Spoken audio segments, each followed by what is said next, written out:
kesiapan teman-teman kita di KPPS, khususnya sumber daya kita, itu yang menjadi masalah utama.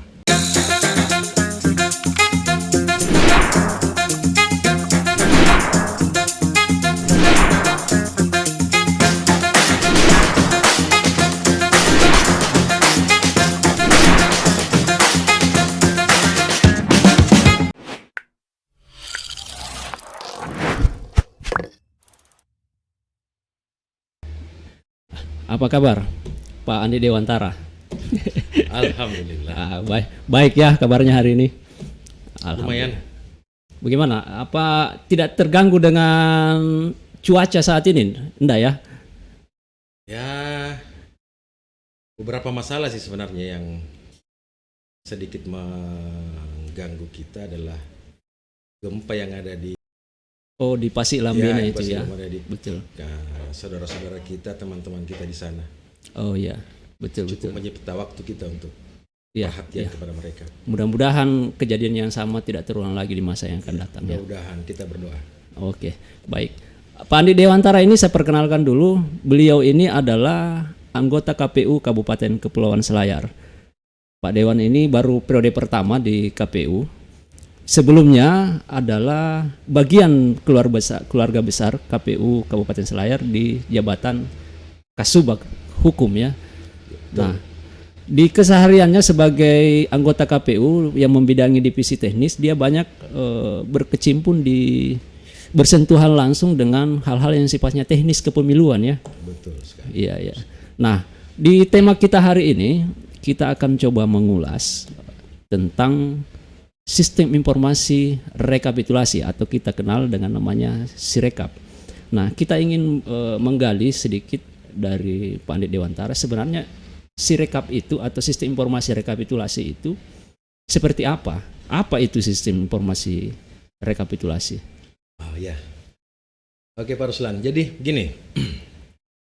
Sirekap ini baru diperkenalkan oleh KPU RI pada pelaksanaan pilkada yang baru-baru ini. 2020 ya, betul. Ya. Sirekap ini sebuah aplikasi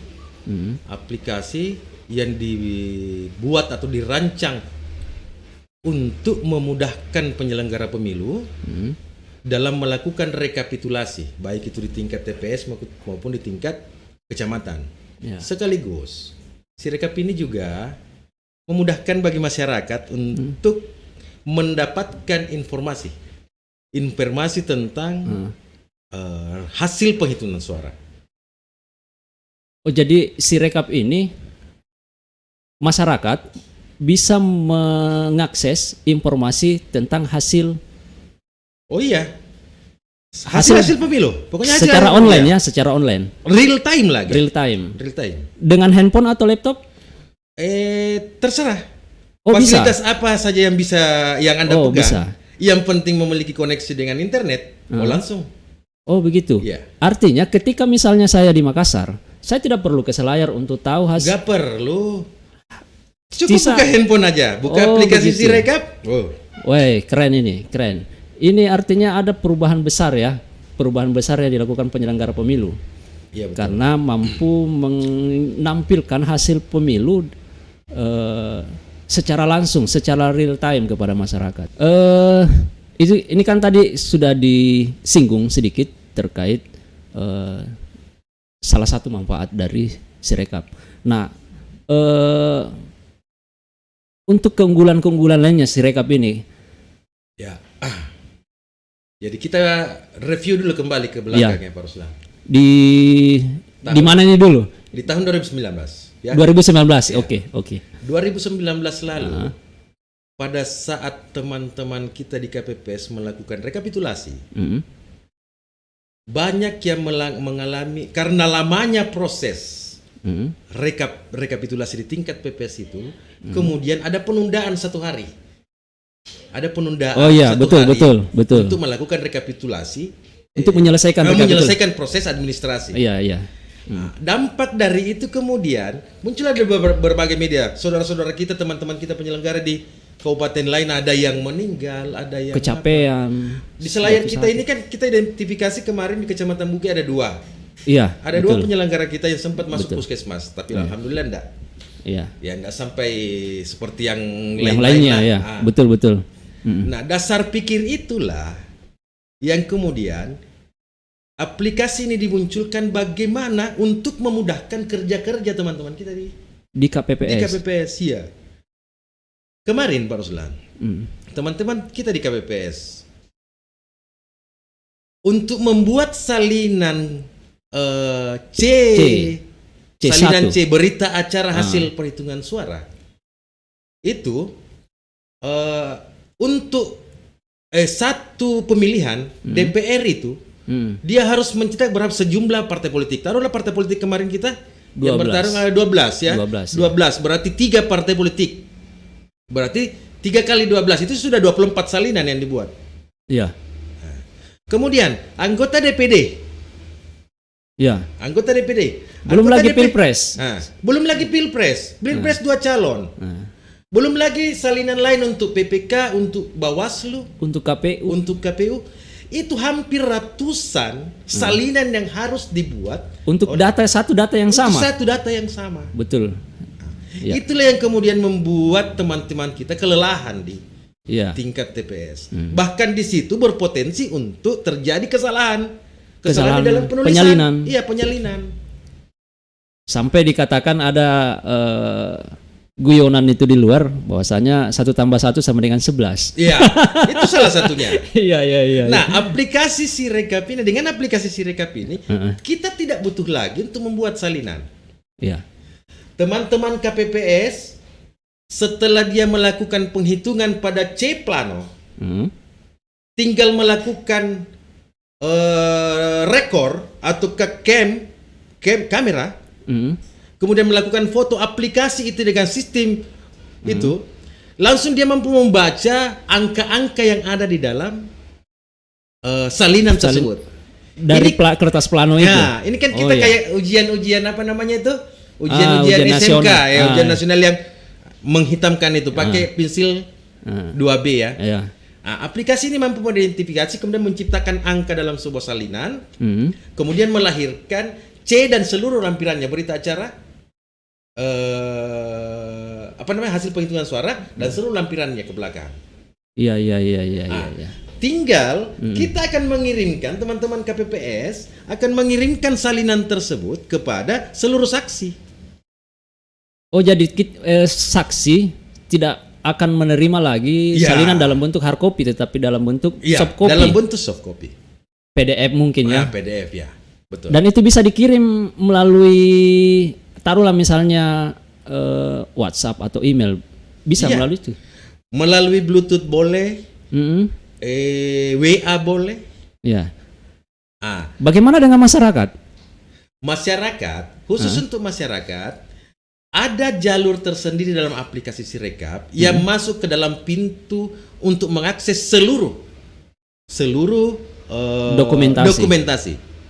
Jadi dalam aplikasi tersebut kita tinggal memilih tombol provinsi apa, kabupaten apa, kecamatan apa, desa kelurahan apa, TPS berapa yang kita butuhkan. Maka seluruh foto hasil C plano ini ya, C plano sebagai ini C plano kan ini harus kita tahu. Inilah dasar dari hasil perhitungan suara. C plano ini kan yang memuat tali-tali itu. Betul. Dari situlah kemudian kita membuat salinan. Artinya sumber langsungnya ini masyarakat mampu akses. Kalau saya bisa menggambarkan bahwa nanti di 2024 menggunakan Sirekap ini, KPPS sudah tidak akan bekerja terlalu extra time begitu ya. Tadi kita sudah membahas sedikit tentang beberapa keunggulan dari Sirekap ini. Nah, adakah kekurangan atau kelemahan dari Sirekap ini? Ya. 2020 lalu ya. 2020 lalu. Ini kan hal baru memang kemarin. Hal baru kemarin. Kemudian kita anggap 2020 lalu itu adalah sebagai uji coba. Uji coba. Karena DPR RI pada saat itu hanya menyepakati aplikasi ini sebagai alat bantu toh, bukan sebagai bagian dari proses. Toh teman-teman kita di KPPS kemarin membuat salinan. Ya. Ya. Tetapi ternyata begini. Pada uji coba pilkada lalu, kesiapan teman-teman kita di KPPS, khususnya sumber daya kita, itu yang menjadi masalah utama. Sumber daya manusia. Ya. Bukan cuma sumber daya manusia, Pak Ruslan. Apalagi? Tetapi peralatan. Peralatan ya. Akses internet. Ya, peralatan dan akses internet. Ya. Berbicara tentang peralatan. Tidak banyak atau masih ada saja teman-teman kita KPPS yang belum memiliki Android. Ya. Belum memiliki Android. Sementara untuk menggunakan aplikasi Sirekap ini basisnya Android. Harus menggunakan Android basisnya Android. Nah, sehingga hampir kita agak kewalahan kemarin. Bahkan ada teman-teman kita KPPS kita yang bertugas untuk mengoperasikan aplikasi ini meminjam sama kakaknya, meminjam sama betul. orang tuanya, adiknya. Pada saat kita hubungi katanya operatornya keluar, ini cuma HP-nya kakaknya. Iya, betul. Itu salah satu kekurangan kita. Ya. Yang kedua, persoalan jaringan. Ya. Aplikasi ini kan, ketika seluruh Kabupaten Kepulauan Selayar, kita bicara skop Kabupaten Kepulauan Selayar. Seluruh Kabupaten Kepulauan Selayar ini tidak semua area-area kita yang memiliki akses internet. Taruhlah daerah Bitombang, di sana. Di Bontoharu itu. Ya, di Bontoharu. Ini masih daratan loh. Iya. Masih daratan. Bitombang, Kolo-Kolo. Iya. Ya. Bontokoraan. Bontokoraan dan seterusnya. Masih banyak daerah-daerah kita. Belum lagi yang di pulau. Yang di pulau. Di situ salah satu kekurangan kita, sumber daya. Tidak adanya fasilitasi layanan internet yang memadai. Iya. Ini nih. Karena ini layanan internet ini yang mendukung operasional dari pengoperasian Sirekap ini. Namun alhamdulillah juga karena teman-teman pencipta Sirekap ini juga menyediakan fitur offline. Offline. Jadi di samping online ada fitur offline-nya. Teman-teman KPPS tinggal memfoto, kemudian mencari sumber jaringan, langsung lakukan upload. Oh iya. Betul. Kalau yang ada jaringan kan foto upload, tidak ada masalah. Nah, seharusnya di sini pemerintah daerah, pemerintah Kabupaten Kepulauan Selayar bukan hanya untuk kepentingan Sirekap ini sebenarnya. Banyak kepentingan-kepentingan lain yang seharusnya memang masyarakat sudah terpenuhi kebutuhan informasinya melalui akses internet ini. Ya. Jadi artinya di Pilkada 2020 ketika kita pertama menggunakan Sirekap ini, apakah ada perbedaan antara data hasil yang dihasilkan dengan secara manual dengan data yang dihasilkan oleh Sirekap dari hasil evaluasi kita? Oh iya, oke. Penting juga untuk saya sampaikan ini.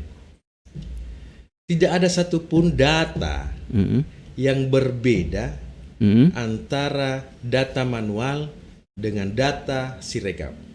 Tidak ada. Itu di Selayar atau secara nasional? Begini, beberapa memang perbedaan terjadi, tetapi kan kemudian ada mekanisme perbaikan. Iya. Kita kan manusia tidak luput dari kesalahan kan. Teman-teman kita KPPS juga terkadang luput dari kesalahan. Ketika misalnya C1 yang difoto real time hasil perhitungan suara tersebut terdapat kesalahan, maka ada jenjang PPK perbaikan pada jenjang berikutnya. Itu kan sudah diatur dalam peraturan KPU. Iya. Jika masih saja terjadi jenjang kesalahan di tingkat rekap PPK, di rekap tingkat PPK, maka regulasinya kan mengatur dilakukan lagi perbaikan pada satu tingkat di atasnya. Iya. Jadi bukan sesuatu hal yang mustahil terjadi kesalahan. Iya. Iya.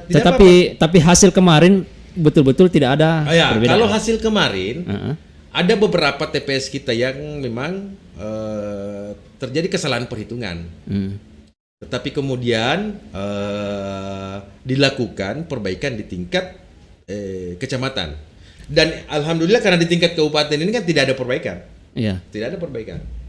Artinya saksi-saksi dari kontestan pilkada kemarin Tidak ada juga yang keberatan. tidak ada yang keberatan dan sudah dikonfirmasi bahwa tingkat kesalahannya di sini karena kelalaian apa segala macam. Betul. Dan itu bisa diterima. Iya. Sama kan halnya dengan pilkada Iya, sebelumnya. betul. Hanya saja ini di-online-kan ya. Ini di-online-kan. Pak Ruslan, ini satu catatan penting juga. Ini kan kita menuju ke masa depan. Iya. Semua proses itu, hampir semua proses, semua melalui mekanisme digitalisasi. Iya. Pemilu pun seperti itu nanti. Saya melihat arah dari pimpinan kita di KPU RI agar pemilu nanti akan berbentuk digitalisasi. Iya, Ini bisa 2024 iya, ini. bisa jadi. Tidak tertutup kemungkinan. Iya. Bisa jadi tinggal kita masuk ke ATM, colok KTP, tindis pilihan, selesai. Iya, ini kan pernah terjadi di Bantaeng. Oh ya, Ini kan pernah terjadi di Bantaeng. Di pemilihan kepala desanya ya. Uji comanya kan pada pemilihan kepala desa. Iya. Alat yang disiapkan itu oleh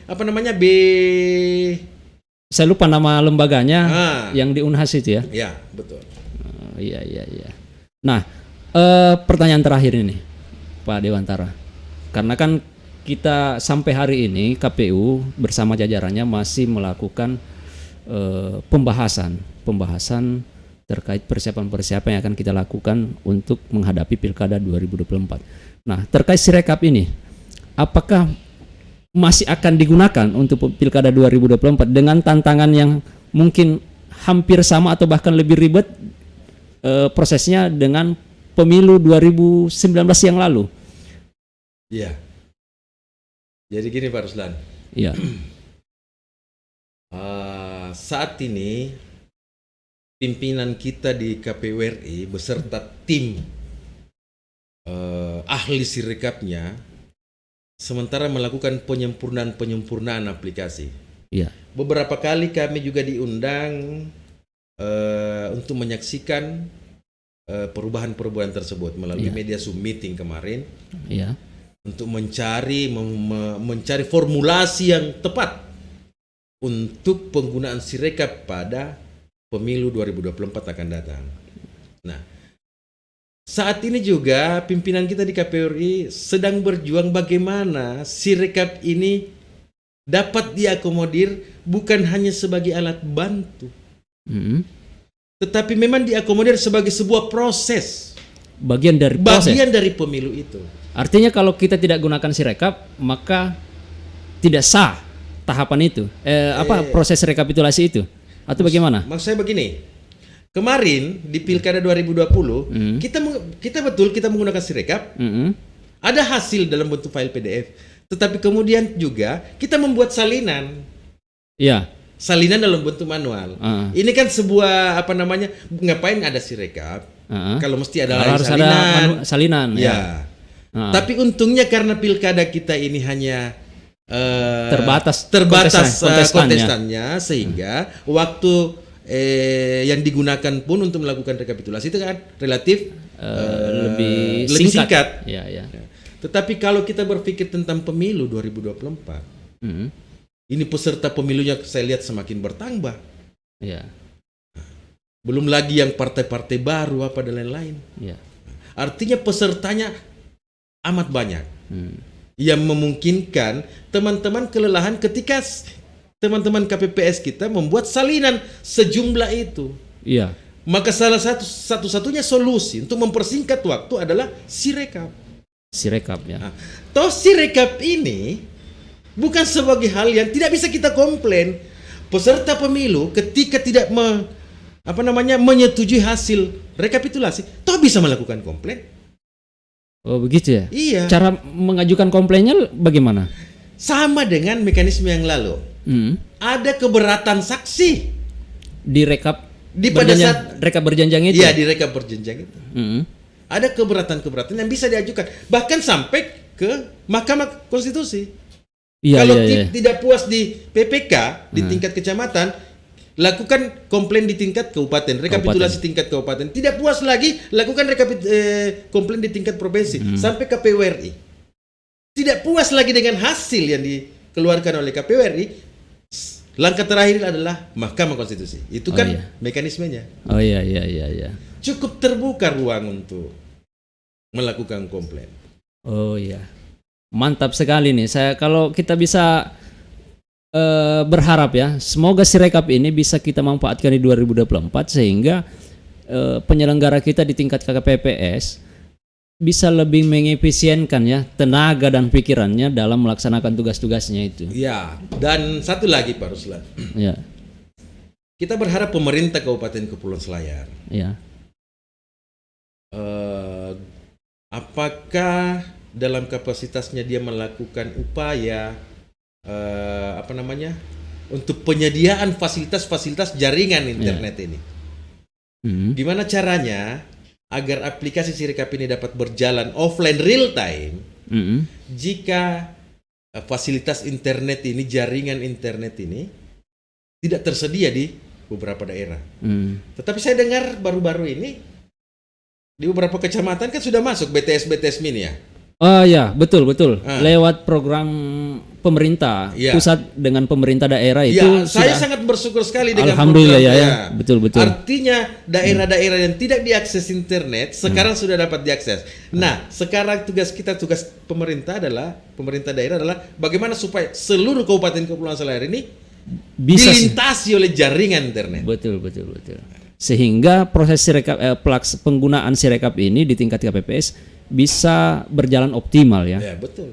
Nah, paling terakhir ini Pak Andi Dewantara. Iya.